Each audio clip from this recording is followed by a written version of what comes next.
Deus, hoje tem mais para falar e ministrar ao meu e ao seu coração, de acordo com esse seminário sobre as revelações do livro de Apocalipse, amém?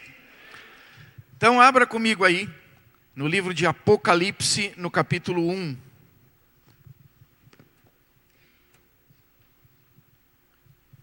Apocalipse, capítulo 1, nós vamos ler os versos 10 e 11, e depois nós vamos estar lendo Apocalipse, capítulo 2 e o verso 1. Então deixa a Bíblia aberta em Apocalipse. Capítulo 1, versos 10 e 11, diz: Achei-me em espírito no dia do Senhor, e ouvi por detrás de mim grande voz, como de trombeta, dizendo: O que vês, escreve em livro e manda às 7 igrejas: Éfeso, Esmirna, Pérgamo, Tiatira, Sardes, Filadélfia e Laodiceia. Agora capítulo 2, o verso 1. Diz assim: Ao anjo da igreja em Éfeso escreve: Estas coisas diz aquele que conserva na mão direita as 7 estrelas e que anda no meio dos 7 candeeiros de ouro. Amém? Coloca a mão no teu coração agora e diga para Deus a liberdade que você dá para ser trabalhado por essa palavra de acordo com o propósito de Deus. Senhor Deus Todo-Poderoso, a tua palavra agora nos é entregue e nós damos toda a liberdade para que o teu Espírito Santo, que é o autor e o revelador dela, trabalhando em nossas vidas, nos dê todo entendimento e compreensão de tudo que Ele mesmo tem para trazer de entendimento aos nossos corações mediante o revelar desta palavra. E que assim sejamos edificados, instruídos, orientados, ensinados, Senhor, para colher dos teus frutos de justiça, de graça e de amor. E nessa mesma liberdade, eu me entrego a Ti, Espírito Santo, para que não seja eu a falar, mas sim Tu falando e revelando através de mim, pelo poder do nome de Jesus, e que assim seja. Amém. Glória a Deus. Podem tomar assento, meus queridos. Meus amados, segunda-feira passada, nós demos início então ao seminário, onde passamos uma panorâmica, e nessa panorâmica apresentamos a pessoa e a obra de Jesus Cristo, e nessa panorâmica nós também recebemos o entendimento do que Jesus deixou de instrução nesse livro, e de um caminho de esperança. Porque é como nós dissemos na ministração passada, há 2 olhares sobre este livro. O olhar daqueles que hão de herdar a vida eterna e estão caminhando em fidelidade para alcançar a coroa da vida, e o olhar daqueles que estão no mundo e estão rejeitando essa verdade. Porque aí, em vez de ser um livro de esperança, é um livro de caos, de destruição, de tristeza e de dor. Diante desse panorama, então, nós também trouxemos a realidade do que Jesus está falando das coisas de hoje e das que hão de vir. Então, além de ser um livro que nos remete para as coisas que estão por vir, também um livro atual, que fala da nossa realidade dentro desse período de tempo. E dentro dessa realidade, hoje, Jesus nos confronta a cada um de nós como igreja. Porque nós que recebemos a Cristo Jesus, também nos tornamos igreja de Cristo. E sendo igreja de Cristo, há princípios de Deus para nós caminharmos como uma igreja triunfante nesta terra. Ah, e por que triunfante? Porque essa igreja, ela foi designada para o êxito, para a vitória, para a conquista. Então é uma igreja triunfante. E nessa realidade, então, hoje, nós entramos nesses princípios de Cristo, onde nos fala de nós como igreja. Ô pastor, o livro de Apocalipse está falando de nós hoje como igreja? Sim, exatamente. E esse é o projeto de Deus que faz parte dos propósitos que foram estabelecidos na pessoa e na obra de Cristo.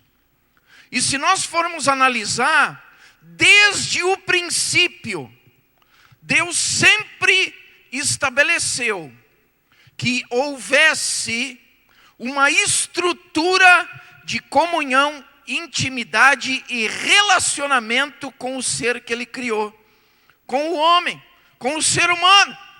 Se nós pegarmos lá no princípio, nós encontramos Deus colocando um jardim. Em meio a toda a criação, Ele coloca um jardim que Ele chama lugar de delícias. E ali Ele vem para se relacionar, para ter intimidade, para ter comunhão com o homem, para estabelecer um diálogo, para estabelecer então ali uma unidade. Depois nós vemos Deus levantando um tabernáculo, como um meio de se relacionar, de ter comunhão, de ter intimidade, de falar, de ministrar ao ser humano. Nós vemos depois Deus estabelecendo o templo como a mesma estrutura desse propósito. E hoje, na dispensação da graça, nós encontramos a igreja como a estrutura de relacionamento, de comunhão, de intimidade com a presença de Deus. E no decurso dos anos, cada uma dessas estruturas, Deus estabeleceu para ter comunhão com o seu povo. Nós podemos ter a individualidade dessa comunhão, porque somos casas espirituais de Deus, porque somos templo do Espírito Santo, habitação de Deus na pessoa do Espírito Santo, mas nós fazemos parte de uma estrutura chamada igreja, com esses propósitos. Então a gente encontra Deus no desvendar, do descortinar do seu projeto, estabelecendo então uma estrutura para manter o relacionamento, a intimidade, a comunhão e o diálogo com o seu povo. E isso nos traz para os dias de hoje, como igreja. E como igreja, diz ali em Apocalipse 10 e 11, que Jesus diz para João: olha, escreve num livro o que eu vou te dizer, o que eu vou te mostrar, e entrega para as 7 igrejas. Diz ali que quem deu esta tarefa, atribuição para João, que é aquele que na sua destra tem as 7 igrejas e que anda no meio dos 7 candeeiros de ouro. Foi esse que deu a tarefa para João. Ô pastor, mas quem é esse que tem 7 estrelas e que anda no meio dos 7 candeeiros? E aí, irmãos, as pessoas às vezes vêm com as revelações mais mirabolantes para querer dizer as 7 estrelas, os 7 candeeiros, porque isso é aquilo, porque isso é não sei o quê, porque o candeeiro isso, porque a estrela não sei o quê. Irmãos, olha para mim aqui. Lembra que eu falei que a Bíblia se revela por ela mesma? Então não tem firula nenhuma para descobrir o que é as 7 estrelas e o que é os 7 candeeiros.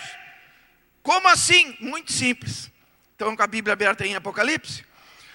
Está aí no capítulo 1, o verso 20. Diz assim: quanto ao mistério das 7 estrelas que viste na minha mão direita, e os 7 candeeiros de ouro, as 7 estrelas são os anjos das 7 igrejas, e os 7 candeeiros são as 7 igrejas. Ah, pastor, está muito facinho. Pois é, irmãos, está na Bíblia. Então as 7 estrelas são os 7 anjos das igrejas, e os 7 candeeiros são as 7 igrejas. Exatamente. Jesus está falando dos anjos da igreja e da igreja. Ô pastor, mas quem são os anjos da igreja? Olha para mim aqui. Quando o texto foi traduzido do hebraico para o grego, na língua grega, como foram os próprios patriarcas da nação de Israel que fizeram a transliteração, eles tiveram todo o cuidado de dar o mesmo sentido, e como a língua grega, ela tinha uma diversificação de verbetes, substantivos, ficou mais fácil para eles expressar o que eles estavam querendo deixar bem claro e deixar exatamente na mesma construção textual. Se você pegar no texto grego, diz lá que são os 7 mensageiros. Ô pastor, mas não diz anjos? Por que no português está anjos? Porque se você pegar no dicionário, você vai ver que anjos é mensageiro. Tem algumas Bíblias que tem na tradução a palavra mensageiro. Ô pastor, mas então não é anjo? Irmãos, Deus proibiu aos anjos pregar a palavra. A tarefa que está proposta aqui é como líder de igreja, como pregador, como condutor e facilitador do rebanho de Deus, coisa que não foi autorizado anjo nenhum a fazer. Então, está falando do sentido de mensageiro. O que é um mensageiro? Quem transmite uma mensagem. Quem é que transmite a mensagem para a igreja de Cristo? São os líderes. Ô pastor, então por que Jesus não botou ali pastor? Os pastores da igreja. Olha para mim aqui. Porque 7 na Bíblia significa perfeição. E perfeição é totalidade. Porque tudo aquilo que é perfeito é pleno. E tudo que é pleno é total. Amém? Então quando diz 7 igrejas, está falando da totalidade das igrejas. Está falando para todas as igrejas. Não é só para a igreja Calvário. É para todas. Está falando de todas as igrejas de Cristo. E quando diz os 7 mensageiros, está falando de todos os líderes da igreja. E aí Jesus não poderia designar apenas pastores. Oh, como assim? Simples. Porque Jesus, se você pegar lá em Efésios 4, do verso 11 em diante, você pode anotar e depois ver em casa, Efésios 4, do 11 em diante, diz que Jesus designou uns para apóstolos, outros para evangelistas, outros para pastores, outros para mestres e outros para profetas. São 5 ministérios que operam na igreja. Então não podia estar escrito só pastores, porque existem igrejas que são lideradas por apóstolos. Tem igrejas que são lideradas por evangelistas. Tem igrejas que são lideradas por mestres. Então ele colocou mensageiros querendo dizer todos os que têm responsabilidade de transmitir a minha verdade, o meu evangelho, a minha palavra para edificar a minha igreja. E aí ele está falando da totalidade desses líderes. Ô pastor, mas então, por que Jesus falou para os líderes e não para as igrejas, mas para os líderes das igrejas? Como que não falou? Porque ele designou os sete estrelas e 7 candeeiros. Ele está falando para os líderes e para a igreja. E tem gente que quer colocar, não, esse assunto aí é só com os líderes. Não, é para a igreja também. Porque a igreja tem que parar de ser Maria, vai com as outras. Ô pastor, meus queridos. Meus queridos. Eu aprendi isso desde pequenininho no evangelho. Ô pastor, o senhor começou pequenininho? Não, irmão, você sabe que eu me converti lá, nos meus 20 e tantos anos. Mas eu digo pequenininho na fé. Desde que eu era bebê de colo na fé, que eu aprendi a tomar leitinho primeiro, para depois comer feijão com arroz, para depois roer osso, né? Todo mundo tem um começo. Desde lá eu aprendi o seguinte: a palavra de Deus, ela está à minha disposição, está à sua disposição, para a gente analisar se realmente o que estão falando é o que está ali. Porque a igreja tem que parar de ser Maria, vai com as outras. Tanto isso é verdade, que estão pregando tudo que é aberração por aí, e vai um monte de Maria atrás dessas porcarias aí, e depois mete o pé na jaca e ainda bota a culpa em Deus, porque deu tudo errado.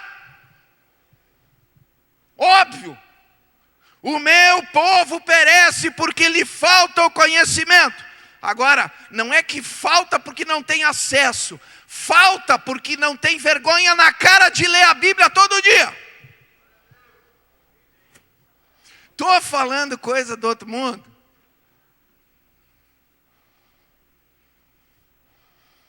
Irmãos, eu sempre fui assim.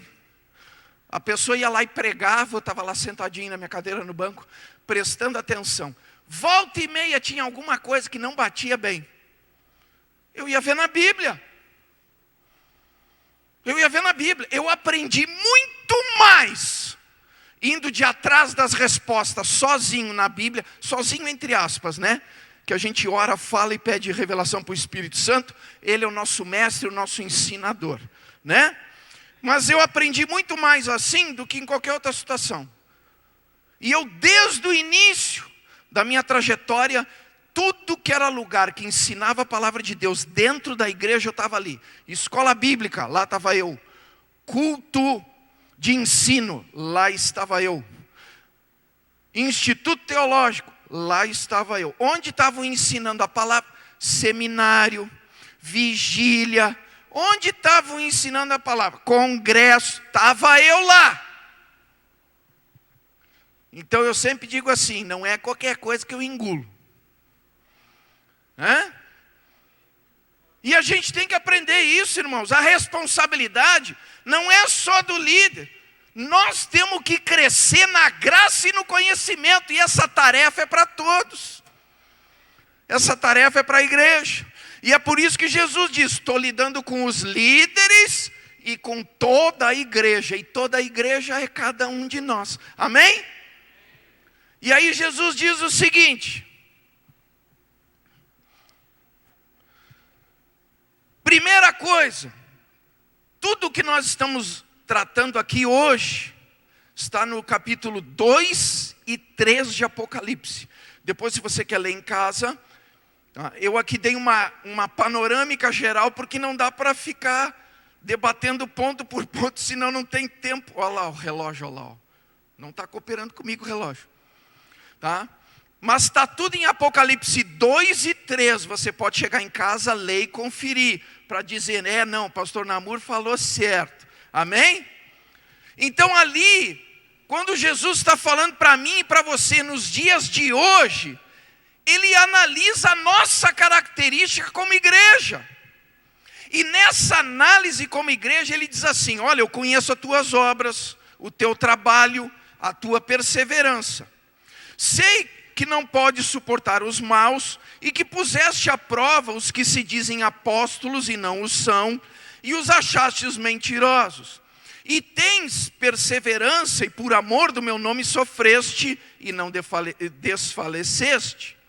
Conheço também a tua tribulação e a tua pobreza, ainda que sejas rico, e a blasfêmia dos que dizem ser judeus e não o são, porém são sinagoga de Satanás.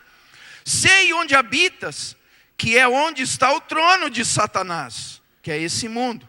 Mas retens o meu nome e não negaste a minha fé, mesmo nos dias de Antipas, minha fiel testemunha, o qual foi morto entre vós, onde Satanás habita.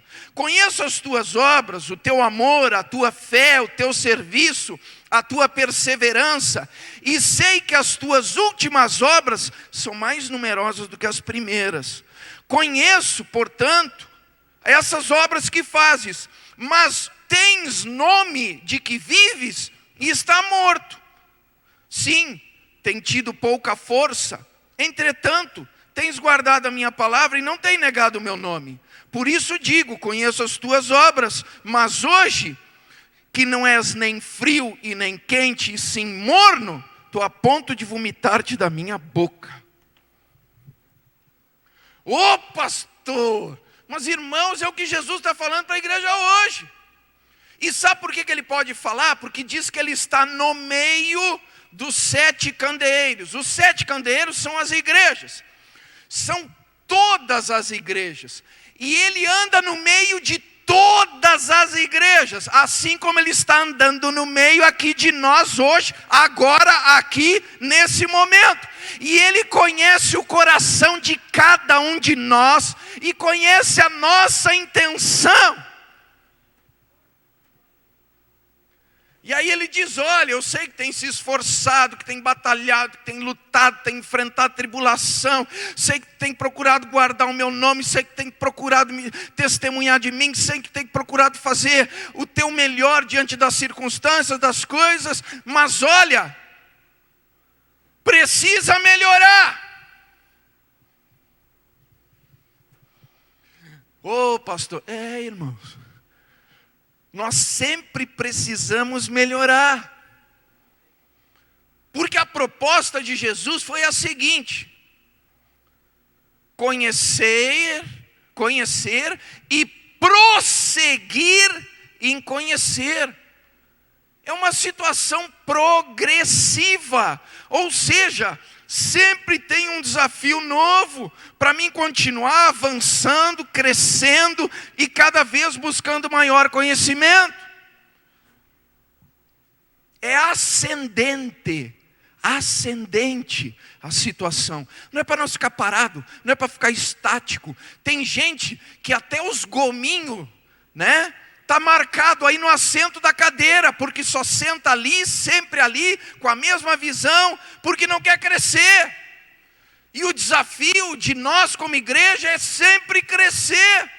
Ah, pastor, eu não sei o que fazer. Ô irmãos, como não? Aqui na igreja tem o nível básico da escola teológica, tem retiro, todo final de semana tem retiro. Criança, adolescente, jovens, homens, mulheres, casais. Terça-feira e domingo tem o nível básico de teologia. Segunda e terça de noite tem o nível 2 de teologia, tem o nível 3 de teologia. Tem o ministério de homens, ministério de mulheres, ministério de crianças, ministério de jovens, ministério de casais. É só querer se envolver. A igreja tem oportunidade para você crescer e aprender a palavra de Deus em todas as suas atividades. A gente tem que parar de ficar só achando que culto resolve tudo. Não, eu tenho que conhecer a Bíblia. E não é só querer que os outros me ensinem. Eu tenho que ter a minha devocional diária todos os dias, lendo um versículo, meditando naquilo ali, orando em cima daquilo ali, porque toda vez que eu abro um versículo, Deus está dizendo alguma coisa para mim. Todas as vezes. Deus está dizendo algo para mim. Então, Jesus quer uma igreja progressista, uma igreja que avança, que caminha para frente, crescendo na graça e no conhecimento, avançando. E para avançar tem que marchar. E para marchar tem que ter fôlego, tem que ter vigor, tem que ter maturidade e destreza. E isso é mediante o crescimento no conhecimento da palavra. Crescer no conhecimento da palavra. Crescer no conhecimento da palavra. Porque aí a igreja não vai perecer. Não vai ficar andando aqui nem bobinha, aí em cima de qualquer doutrina. Porque é exatamente isso que Jesus fala. Ele diz, olha ali, o teu cenário atual hoje, isso tudo está em Apocalipse 2, capítulo 2 e capítulo 3. Ele diz ali, olha, atualmente hoje deixaste o teu primeiro amor. Tem seguido falsas doutrinas. Tem tolerado uma mulher Jezabel que se diz profetiza e que ensina e seduz a igreja a se prostituir. Aí, hoje está morna, está cheia de si, soberba e dependente de si mesma. Afinal de contas, está rica e não tem falta de nada. Jesus está falando coisa do outro mundo? Gente, Jesus está falando das igrejas, da totalidade das igrejas. Hoje você olha aí e tem gente pregando um evangelho que eu não sei nem de onde é que tirou. Alguém já ouviu falar até de uma outra novidade que estão ministrando por aí? Se chama hipergraça. Alguém já ouviu? Não? Ah, vocês estão desatualizados. Essa é novinha, fresquinha, recém saiu do forno. Hipergraça. Ô pastor, o que é essa hipergraça? Pois é, o cara achou que inventou uma coisa nova, mas ele está só repetindo coisa velha. Vocês lembram que eu ministrei na semana passada? Que ninguém consegue fazer nada de novo debaixo do sol, ficam só repetindo as mesmas coisas. Ô pastor, mas a hipergraça, o senhor acabou de dizer que é novidade. Novidade porque estão trazendo de volta. E aí todo mundo dessa geração fica ali. A hipergraça é o seguinte, é a mesma teoria de Calvino. Ô pastor, qual é a teoria de Calvino? Simples. Uma vez salvo, sempre salvo. O que isso significa, pastor? Que a pessoa pode fazer tudo que é porcaria o tempo todo, porque afinal de contas ela já está salva, então ela não precisa fazer absolutamente nada de santidade. Vale tudo. Então se vale tudo, para que deixou de ser de outra religião? Vai lá e volta para outra religião. Vai lá e faz tudo que tu quer, enche a cara, mama bastante, fuma bastante, te droga, te prostitui, adultera, rola no chão pelado por aí, faz tudo que quiser. Hipergraça. Sabe por que essas doutrinas entram dentro da igreja? Porque o povo não sabe a verdade e aí entra no embalo. Agora, quem conhece a verdade, já tem vontade de apertar o pescoço de uma criatura dessa. Aí, a pessoa assim, porque tem que fazer isso com esse pastor e não sei o quê, e o povo que vai de atrás. Mas é bom, né? Eu posso continuar fazendo tudo que eu fazia, estou salvo. Irmãos, vocês sabiam que a lei do Espírito que opera nos dias de hoje, na dispensação da graça, é muito mais poderosa do que a lei do Antigo Testamento? Você sabia disso? Sabe por quê? Porque a lei do Espírito coloca a pessoa no inferno para a eternidade. Sabia? Coloca a pessoa no inferno para a eternidade. Enquanto que a lei do Antigo Testamento ainda dava abertura para a pessoa ter salvação, mesmo estando no inferno. Ô pastor, agora o senhor pirou o cabeção.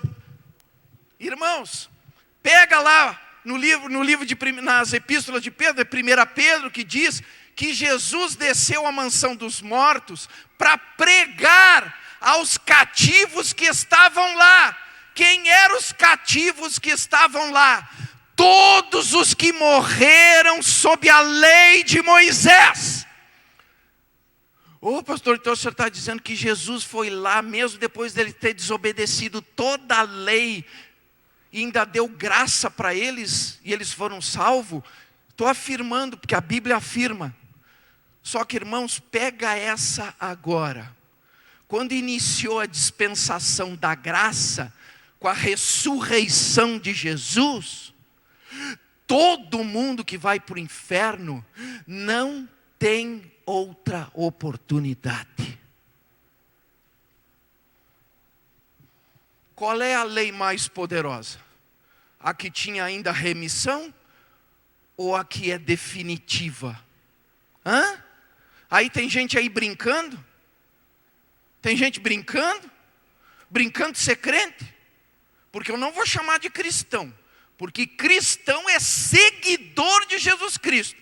Ô pastor, então por que o senhor está chamando de crente? É só você pegar lá no livro de Tiago, que diz assim, que Satanás e todos os seus demônios creem e tremem diante da palavra de Deus, coisa que muito cristão não faz. Ô pastor, então qual é a diferença de Satanás e dos seus demônios, se eles também creem e tremem? É que eles são desobedientes, e os únicos que são diferentes diante de Deus é quem obedece, porque quem não obedece é só crente, só crê. Crê que é bom, crê que tem bênção, crê que Deus muda, crê que Deus transforma, mas não pratica coisa nenhuma. Crentão, a gente chama de crente carunchado, sabe? Crente carunchado. É desses que Jesus está falando. É por isso que tem um versículo que diz assim: desperta, ó tu que dormes. Desperta, ó tu que dormes. Tem um outro versículo que eu gosto muito. Inclusive, é algo que Deus sempre trabalha forte no meu coração. Se eu não me engano, está lá em Romanos 13, verso 11, que diz assim: e vós que conheceis o tempo, digo que já é hora de vos despertardes do sono, porque a vossa salvação está agora mais próxima do que quando no princípio crestes. Por que Jesus diz desperta, ó tu que dormes? Porque a igreja começa a ficar morninha, porque a igreja começa a perder os princípios de moralidade, de estrutura familiar decente, de casamento decente, de criação de filhos de forma decente, e não a bagunça que está por aí. Tem cristão dentro da igreja fazendo test drive, depois tem a cara de pau de ir lá no gabinete e ainda querer que abençoe. Para com um negócio desse. Eu quero saber quem é que compra carro aí de test drive. Tem alguém que compra? Chega lá na loja, não, esse carro eu não vou comprar, todo mundo usou. Pega a mensagem aí, cabeção.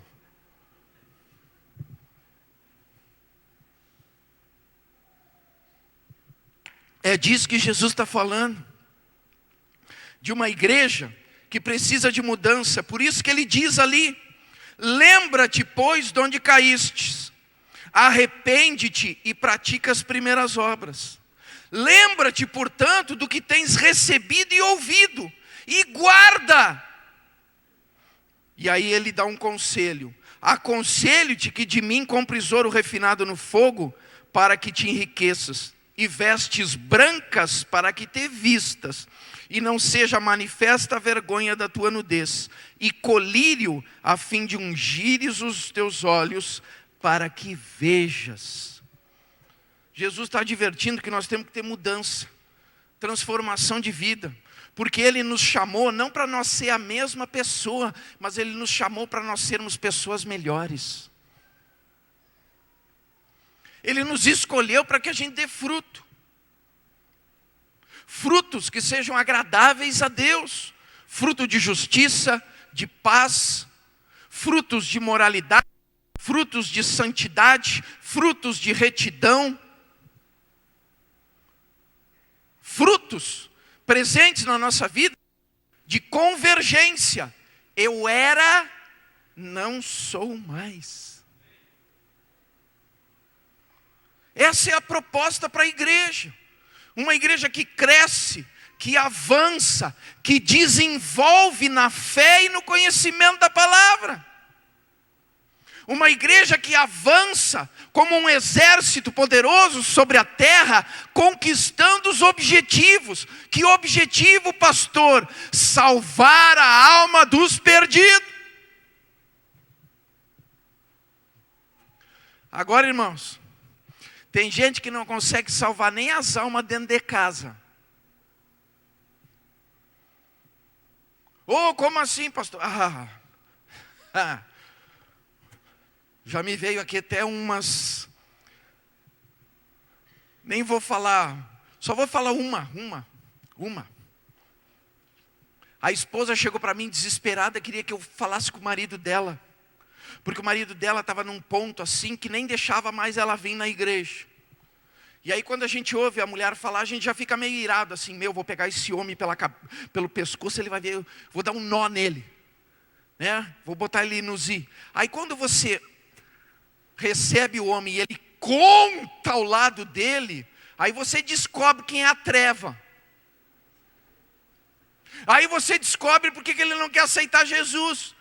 Porque aí depois que ele relata tudo, ele olha para a tua cara e diz assim, pastor, o senhor acha que eu quero esse Jesus dela? Estou falando coisas do outro mundo, irmãos.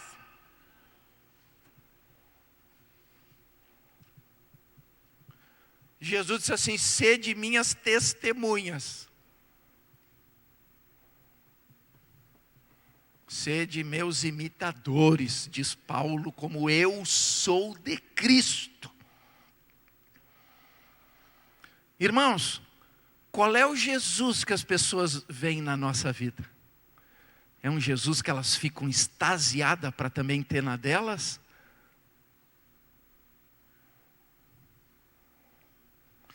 Essas coisas a gente tem que pensar. E sabe por que está acontecendo tudo isso?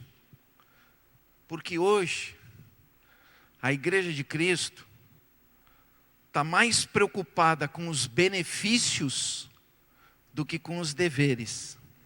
Ô pastor, como assim? Irmãos, eu fui militar na minha vida há muitos anos. E eu sempre dizia para a gurizada o seguinte, você quer ter benefício? Aí eles ficavam tudo me olhando com aquelas carinhas assim, louco, né? De felicinho, porque achava que com aquilo eu ia liberar eles mais cedo. Aí eu dizia assim para eles, querem os benefícios? Cumpram os direitos. Porque quem cumpre primeiro os deveres, aí tem direito aos benefícios. Agora quem não cumpre com os deveres, nunca vai ter os benefícios. É simples. Se a igreja cumpre com os deveres, ela usufrui dos benefícios. Mas hoje o povo quer só os benefícios. Se esqueceu dos deveres. Como assim, pastor? Querem ver, irmãos? Abram comigo aí 1 Timóteo, capítulo 4. 1 Timóteo, capítulo 4.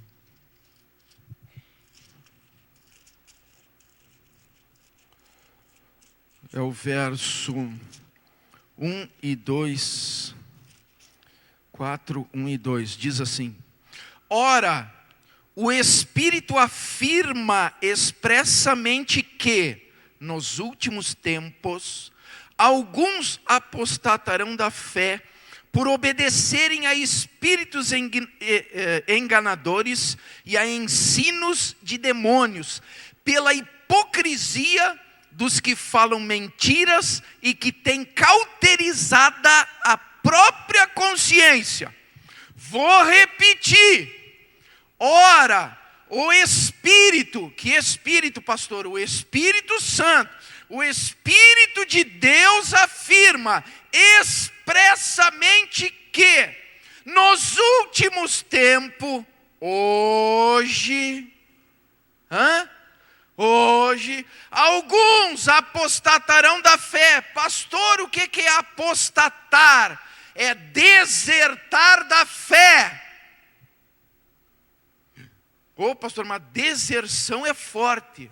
Pois é, desertar da fé, por obedecerem a espíritos enganadores e a ensinos de demônios, pela hipocrisia dos que falam mentiras e que têm cauterizado a própria consciência. O que tem de gente inventando lorota dentro de igreja, só misericórdia. O pior não é quem inventa lorota. O pior é quem senta para ouvir e acha que é verdade, porque não testifica na palavra.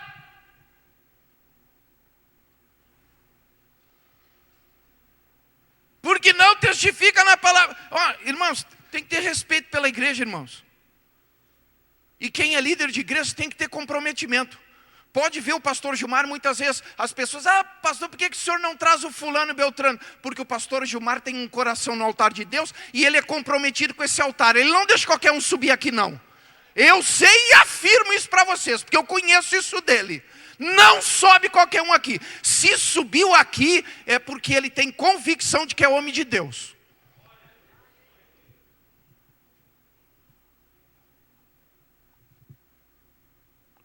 A igreja tem que conhecer a palavra. Os líderes têm que conhecer a palavra. Jesus anda no meio da igreja, ele analisa tudo, irmãos. Por isso que ele dá o diagnóstico.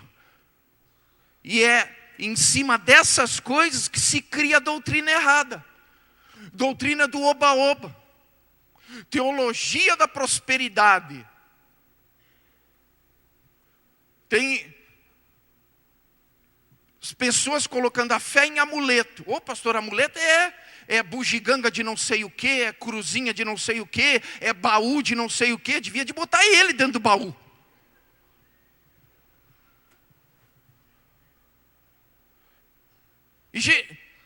Nós temos que parar de andar nesse evangelho superficial. Apocalipse está falando exatamente disso. Acorda, igreja, desperta, dispõe-te, aprende a palavra para não perecer mais, para não ser enganado por qualquer vento de doutrina. Aí é hipergraça, é teologia de prosperidade, é oba-oba, é não sei o que aí. Já estão inventando tudo que é igreja, estão abrindo tudo que é tipo de igreja e ainda usando o slogan: Deus é amor. Sim, Deus é amor, mas não quer dizer porque Ele ama que Ele está concordando com esse tipinho de igreja que estão abrindo aí. E tem as mais variadas. Outro dia mandaram para mim no WhatsApp o nome das igrejas ali, tudo. Eu olhei aquilo e disse, eu não sei nem onde é que acham, né? Mas tem de tudo, tem até a igreja do cuspe de Cristo.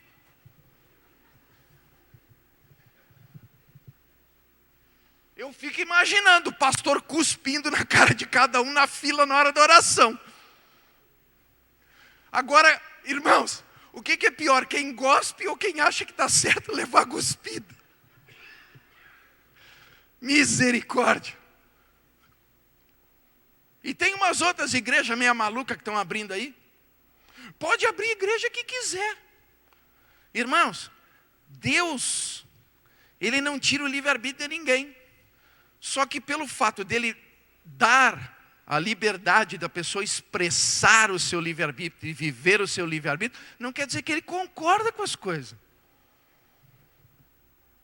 Por isso que Jesus diz, olha, eu estou andando aí pelo meio, eu estou vendo tudo.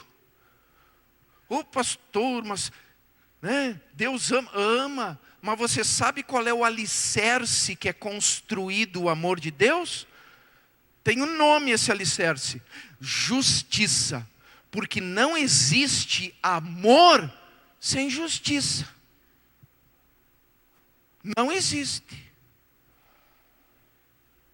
E a justiça de Deus, que sustenta o seu amor, promove juízo. Tanto é que Apocalipse, para quem ficar, porque na próxima pregação eu vou explicar tudinho para quem fica. Irmão, cada coisa maravilhosa. Eu acho que até vou botar os desenhos dos bichos, só para ficar mais impactante o negócio.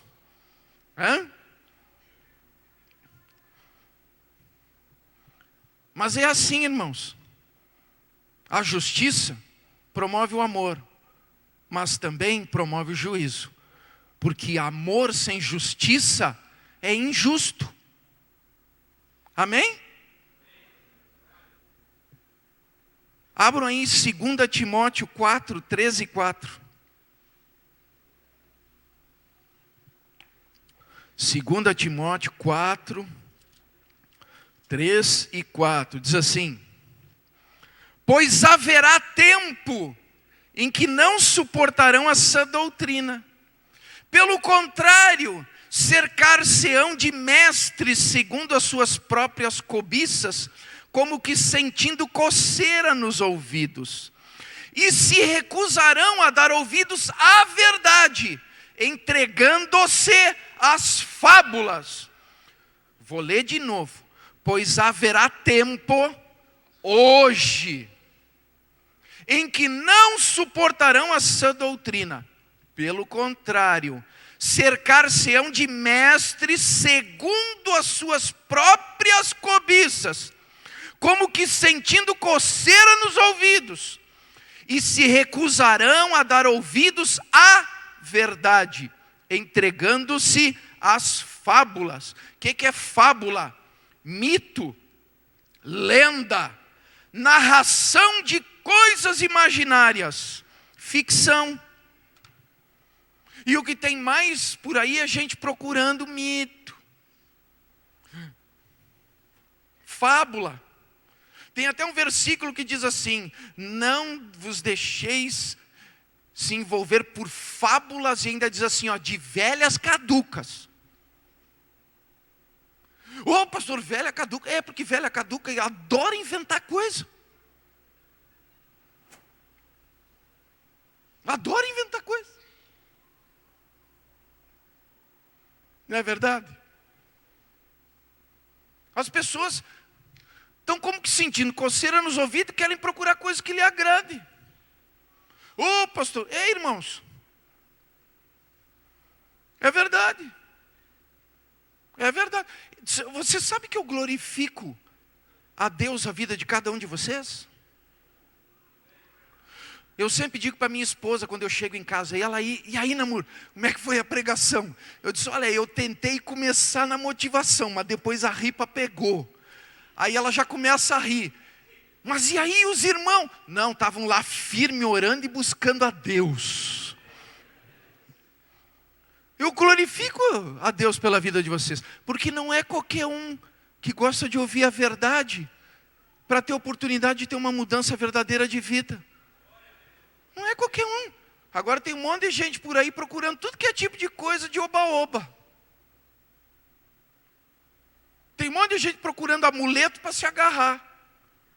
Não, vou lá na campanha, não sei o que, aí depois a gente encontra a pessoa até jogando sal dentro de casa e não sei o que. Só faltou dizer que era sal gospel.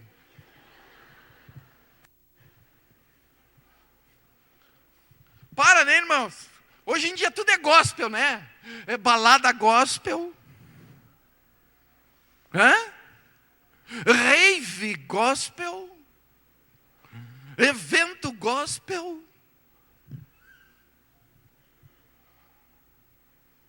Como se Deus fosse concordar só porque tem o gospel junto. Vamos pensar nessas coisas. Mas pastor, por que acontece tudo isso? Olha lá, vem a revelação do céu. Pega essa aí, 2 Coríntios. 2 Coríntios, capítulo 4.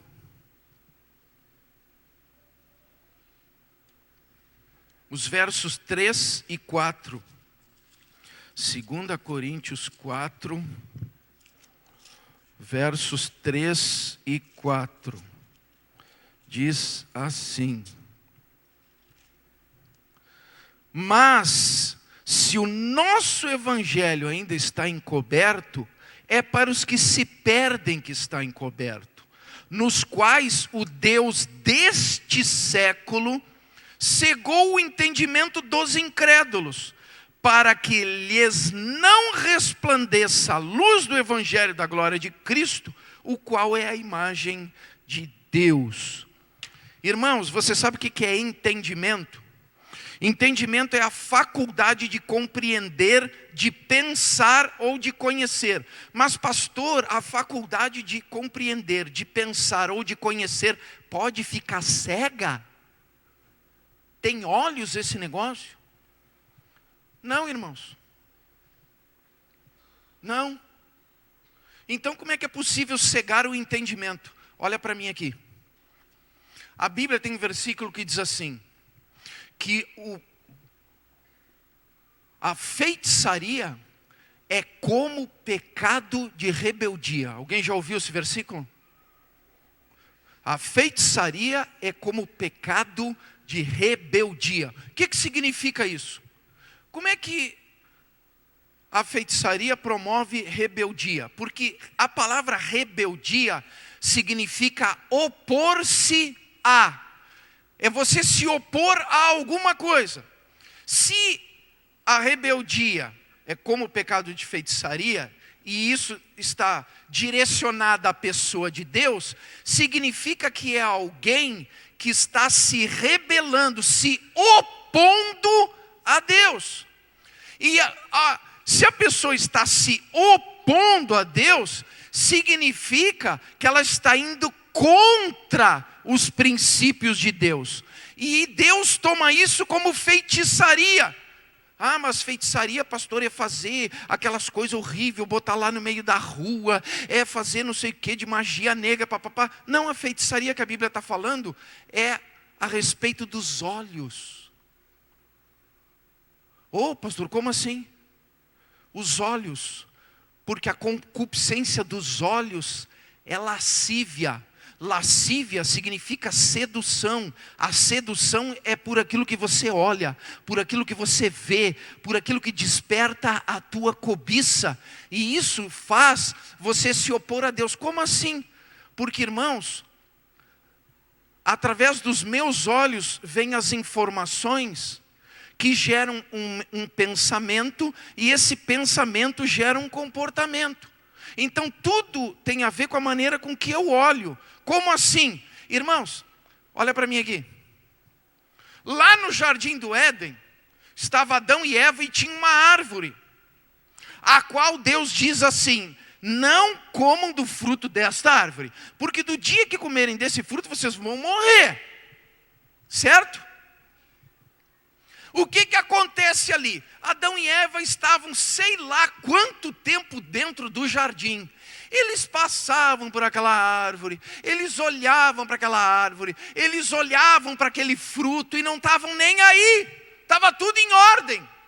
Mas um dia apareceu uma figurinha no jardim, chamada Satanás, que tomou o corpo de uma cobra. E essa cobra começou a falar com Eva. E aí a cobra diz assim para Eva: Eva, viste esse fruto? E ela assim, sim. Oh, todo dia eu passo aqui e olho esse negócio. Pois é. E por que tu não come? Não, porque Deus disse que não é para comer. Não, mas sabe por que Deus disse que não é para comer? Porque essa fruta é boa, agradável e aprazível para te dar conhecimento. E Deus não quer que tu tenha o mesmo conhecimento que Ele tem. É por isso. Irmãos, era a mesma árvore. Era o mesmo fruto que ela olhava todo dia. Mas quando Satanás disse para ela algo novo sobre o velho fruto, ela começou a olhar o mesmo fruto de maneira diferente. Dá para entender? Era o mesmo fruto, mas alguém plantou uma informação diferente sobre aquele fruto, que fez com que a pessoa tivesse um olhar diferente. Isso é feitiçaria. Isso é feitiçaria. Estão entendendo? É a mesma coisa. A pessoa vem aqui para a Igreja Calvário, começa no culto da quarta-feira. E, gente, o culto da quarta-feira é o culto evangelístico da igreja. É para chamar povo. É para falar palavra evangelística. E é para, mediante a palavra evangelística, despertar a fé no coração da pessoa e dar oportunidade para ela entrar pela porta do evangelho. E esse culto nunca vai mudar a cara dele, porque o propósito dele é esse. E quantas pessoas foram ganhas que estão hoje dentro da Igreja Calvário porque começaram no culto da quarta-feira? Levanta a mão aqui quem começou no culto da quarta-feira. Estão entendendo o que eu quero dizer? É a porta de entrada, o culto de evangelismo. Aí quando a pessoa fica um pouquinho mais grandinha, amadurece um pouquinho mais dentro da igreja, aí essa pessoa conheceu o evangelho no culto da quarta-feira. Aí vem alguém e diz assim para ela: quarta-feira só tem palavra ralinha, né? E quarta-feira, só gente... o pessoal só vai lá porque quer pedir bênção, quer pedir bênção, quer pedir bênção. É o mesmo culto. É o mesmo culto onde a pessoa recebeu o evangelho. É o mesmo culto onde a pessoa se converteu, mas alguém veio trazer uma informação diferente para ela sobre a mesma coisa, e ela começou a olhar diferente. Não, eu vou procurar uma igreja onde tem palavra grossa, onde tem caldo grosso. Ô cabeção, escolhe outro culto. Simples. A igreja tem uma diversidade de culto. Quarta-feira é culto de evangelismo. Sábado é o culto de doutrina, de edificação, culto dos jovens. Domingo é o culto da família.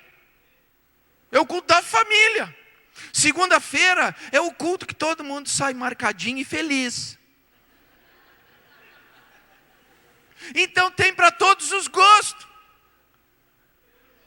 Aí a pessoa vai, porque alguém deu uma informação diferente sobre a mesma coisa, aí começa a catar tudo.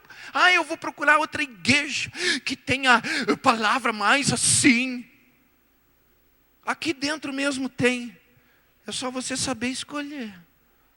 Isso é feitiçaria. Dá para entender?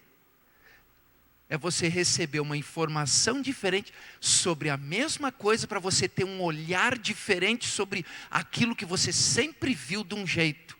E agora a pessoa quer que você veja de outro jeito. É disso que está falando aqui.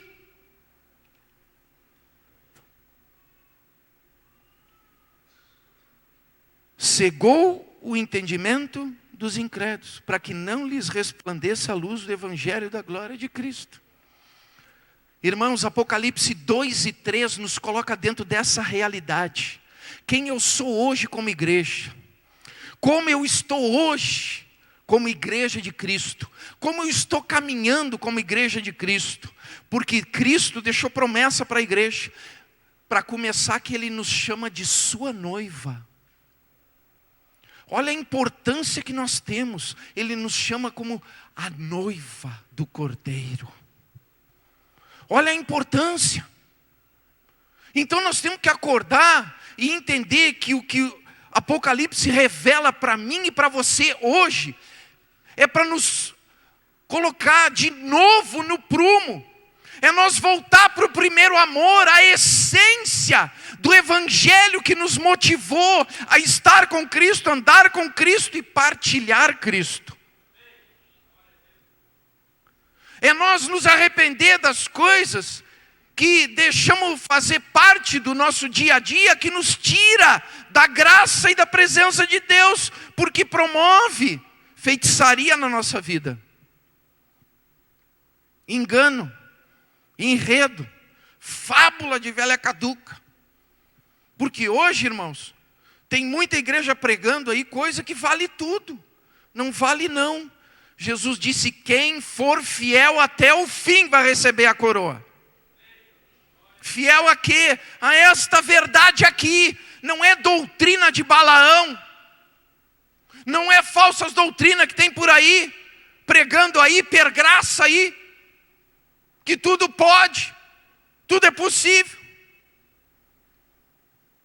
Não, é mediante um comprometimento. Por quê? Porque Cristo tem palavra de vida para a igreja. Ele diz assim, abram aí Mateus 16, 18.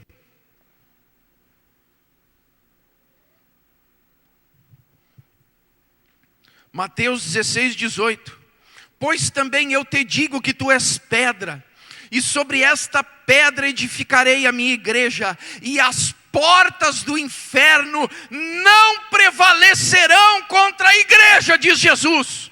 Irmãos, o mundo pode fazer o que quiser, o mundo pode pregar as porcaria que quiser, mas quem é igreja, quem é igreja de Cristo, vai continuar marchando poderoso sobre a terra, e as portas do inferno é que hão de perecer, porque aquele que é lavado e remido no sangue de Jesus tem promessa.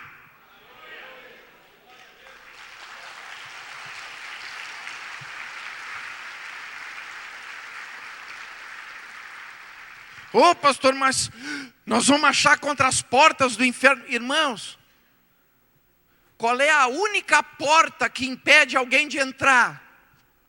Alguém sabe? Porta que está trancada, não é verdade? Agora, olha para mim aqui. Irmãos, a porta do inferno não está trancada. Oh, como assim, pastor? Olha lá em Apocalipse 1:18. Apocalipse 1:18. Diz assim: fui morto, mas eis que estou vivo pelo século dos séculos, e tenho as chaves da morte e do inferno. Quem é que tem as chaves da morte e do inferno? Jesus. A porta do inferno está trancada? Jesus deixou aberta. É por isso que ele diz: as portas do inferno jamais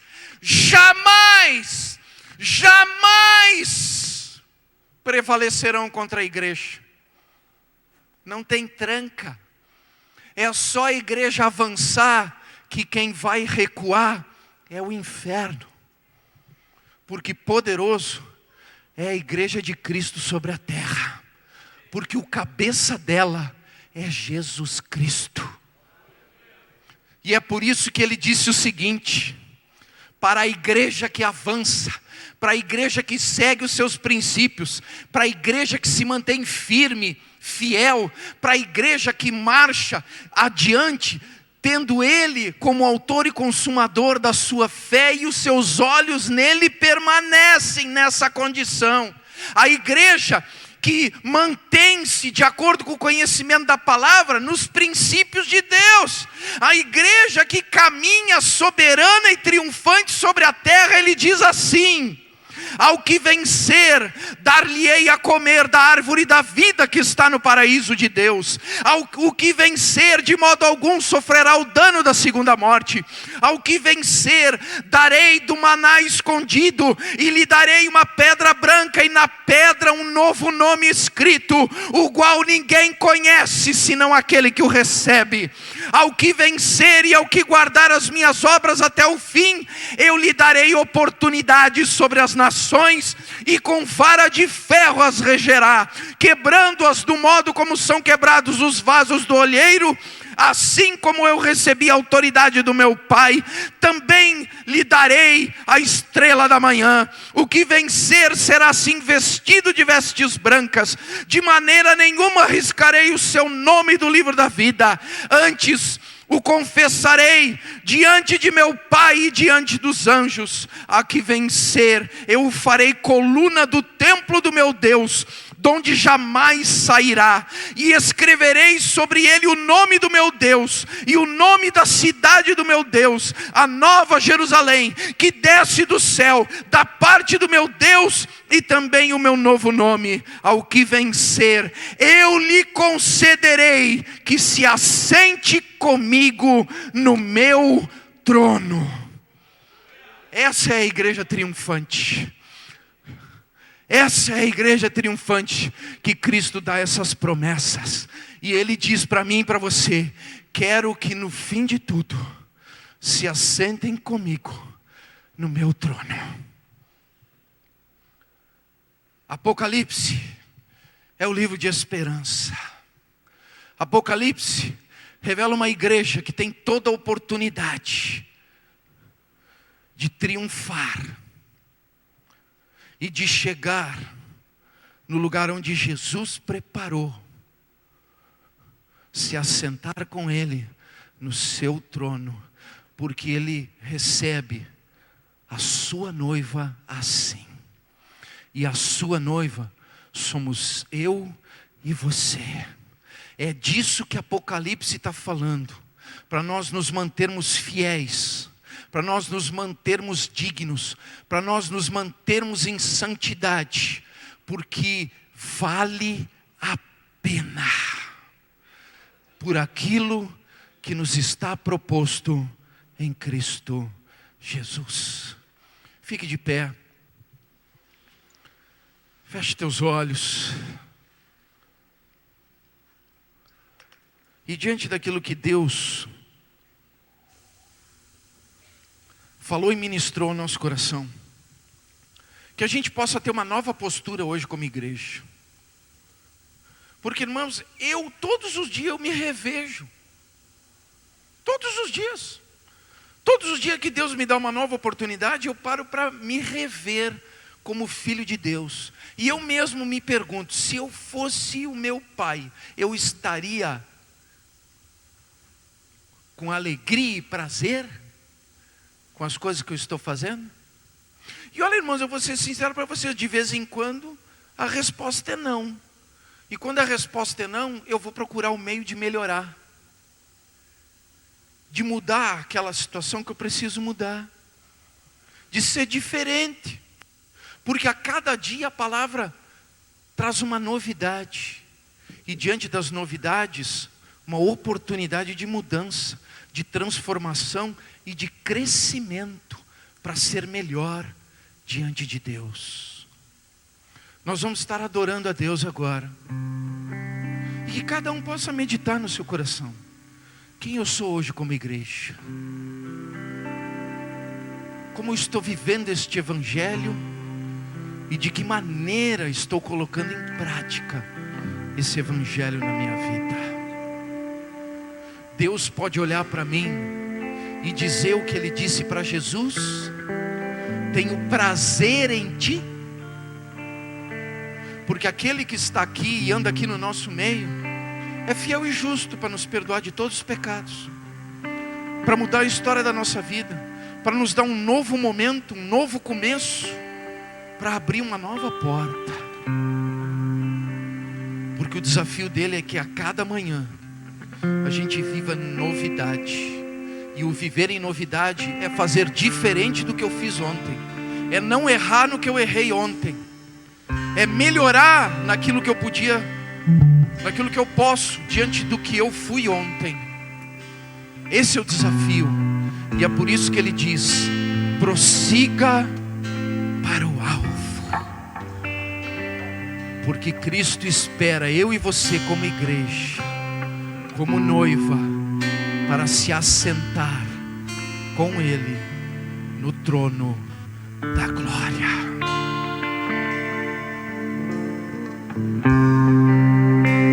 Não compreendo os teus caminhos,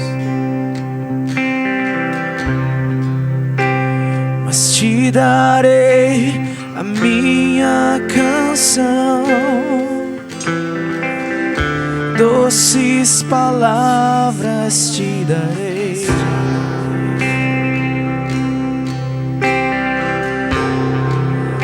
Me sustentas em minha dor. Isso me leva mais perto de ti, mais perto dos teus caminhos.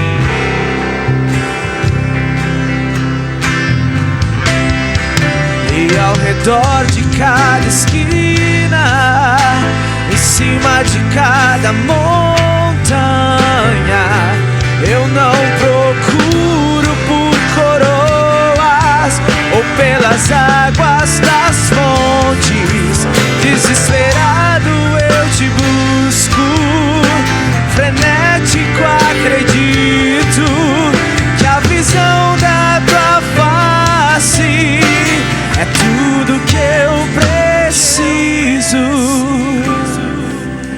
E eu te direi, vai valer a pena, vai valer a pena, vai valer a pena mesmo.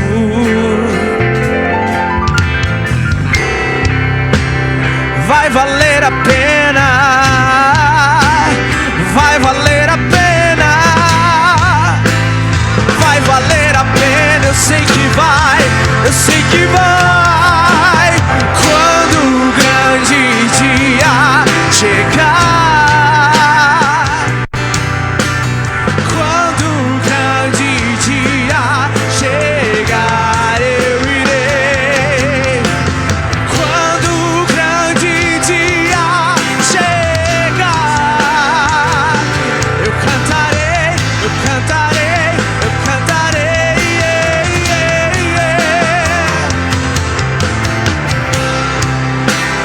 Vai valer a pena, vai valer a pena, vai valer a pena mesmo.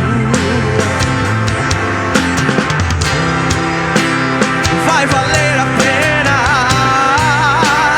vai valer a pena, vai valer a pena mesmo. Cante assim, ó. Já valeu a pena,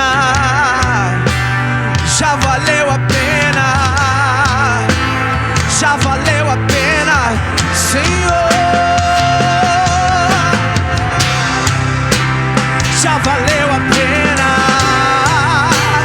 já valeu a pena, já valeu a pena te servir, Senhor. Ó Senhor Deus Todo-Poderoso, que tu possa olhar para nós e ver a tua noiva sem mancha, sem mácula, sem ruga, mas uma noiva preparada e adornada para te receber, para participar das bodas contigo, Senhor. Que nós possamos ser a igreja que avança, que destrói o inferno, que rompe, Senhor, os portões do inferno para resgatar as almas que ali estão aprisionadas, assim como um dia alguém também desafiou esses portais para nos tirar dali. Que nós possamos manter essa chama acesa e marchar para conquistar, para trazer as almas dos cativos, dos oprimidos, e trazer a liberdade a cada um deles, porquanto tu nos estabeleceste como igreja para libertar os cativos, para tirar eles das mãos do inferno e acrescentar para o teu reino, a fim de que tu possas, Senhor, colher dos frutos, Senhor, da transbordância que Cristo promoveu, sendo a primícia, sendo o primogênito, Senhor, dos ressurretos.